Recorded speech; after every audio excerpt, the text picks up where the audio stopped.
Lord be with you. A reading from the Holy Gospel according to Matthew. Jesus took Peter, James, and his brother John, and led them to a high mountain by themselves. And he was transfigured before them. His face shone like the sun, his clothes became as white as light, and behold, Moses and Elijah appeared to them, conversing with him. Then Peter said to Jesus in reply, Lord, it is good that we are here. If you wish, I will set up 3 tents, one for you, one for Moses, and one for Elijah. While he was still speaking, behold, a bright cloud cast a shadow over them, and from the cloud came a voice and said, This is my beloved Son, with whom I am well pleased. Listen to him. When the disciples heard this, they fell prostrate and were very much afraid. Jesus came and touched them, saying, Rise, do not be afraid. And when the disciples raised their eyes, they saw no one else but Jesus alone. As they were coming down from the mountain, Jesus charged them, Do not tell the vision to anyone until the Son of Man has been raised from the dead. The Gospel of the Lord Jesus Christ.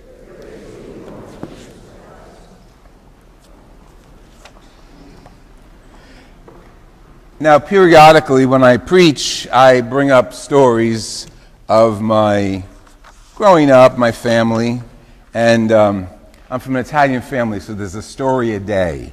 So when I hear this gospel, this beautiful gospel, This is my beloved Son, with whom I am well pleased, in Peter's letter, and then from the quote in Matthew's gospel, listen to him, I can only think of my mother, because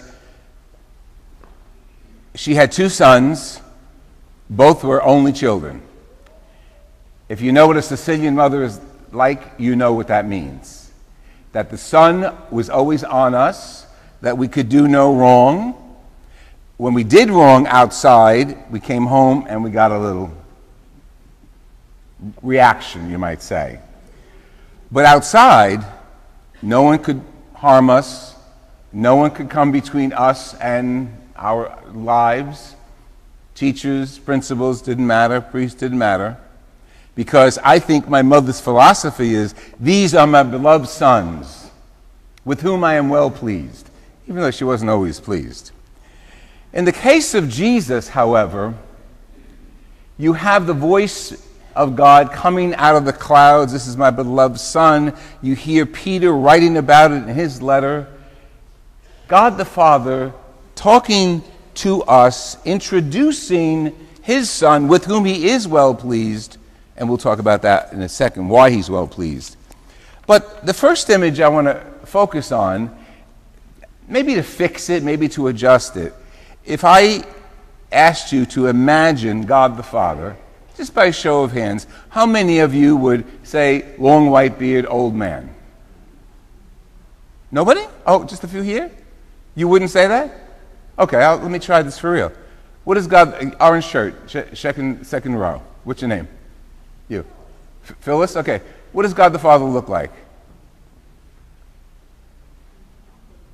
You don't think we know? Well, that's accurate. Good. Anybody have a visual image of God the Father?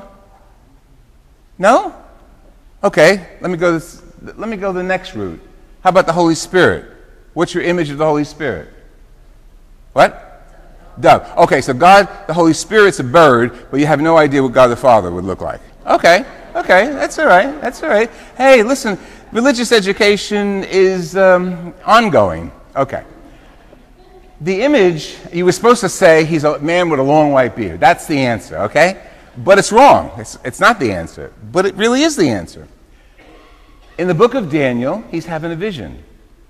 And we heard the vision today in the book of Daniel. And he sees the great one, the ancient one, on a throne, surrounded by myriads of people, and people praising him, and angels praising him.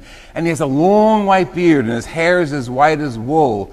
And out out of that imagery, we have, for so many centuries, the image of the all-wise God the Father. It's an image. It was a vision that he was having. But we have that image, and it's sort of woven into our art. I mean, there's not a painting of the Holy Trinity that doesn't picture God the Father, whether it's El Greco or Michelangelo or any of them, as a man with a long white beard. The role is the wisdom. The wisdom we associate with knowledge and age and antiquity, you might say. That's being associated by Daniel to God the Father. Another image comes up in that first reading from Daniel. You hear it all the time. Jesus referred to it today. I don't want to ask you because I think maybe you weren't listening. I'm going to ask you anyway. Okay, what was the image Jesus referred to, but it was also in the first reading? On the clouds. Image of someone on the clouds. Oh my goodness, no one heard.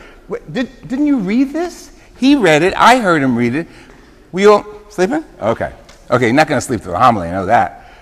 The image was the Son of Man. Did you hear that? How many heard that? How many have heard that in the history of your Catholic education? Son of Man. Okay, we got a few there. That's good. Thank you, Jesus. Okay, now, the Son of Man is a very enigmatic figure. The Son of Man, as depicted in the Old Testament and eventually in the New Testament, even with Jesus, is someone who represents the fullness of God's communication to us in a person. The fullness of divinity being communicated to us as people, as mortals. So that Son of Man is used a lot in the Scriptures, even in the New Testament. And Jesus sort of indicates, yo, Son of Man here, because when they're coming down the mountainside after this transfiguration, he says, don't tell anybody about what you just saw until the Son of Man rises from the dead. Put all those together, Matthew, Mark, Luke, and John, and the evangelists who wrote the epistles, we all come together and we sort of agree on, although we don't define it completely, that Jesus is the Son of Man, the fulfillment of God. And now let's go up on the mountain.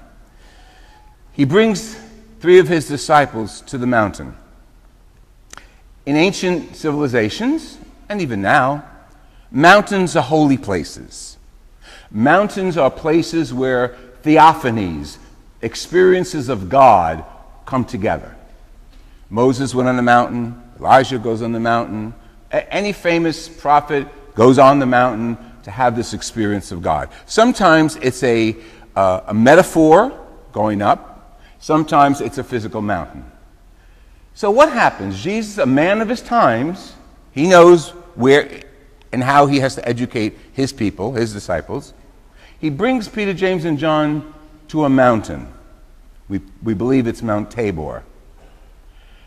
And there it happens. He had been living a pretty good life. He had been doing the things that God, the Creator, wanted his beloved human Son to do. He had forgiven. He had loved. He had gone to the peripheries of society and give value to every person in his realm. So what he's doing in his lifetime is introducing the world to what the kingdom of God should be like. And now, the proud Father in heaven makes it very clear to his 3 disciples, Peter, James, and John, I'm proud of this kid. He's doing what I want him to do. I am well pleased with him. Listen to him. Listen to the voice and the behavior and the teaching and the example of the Son of Man, Jesus.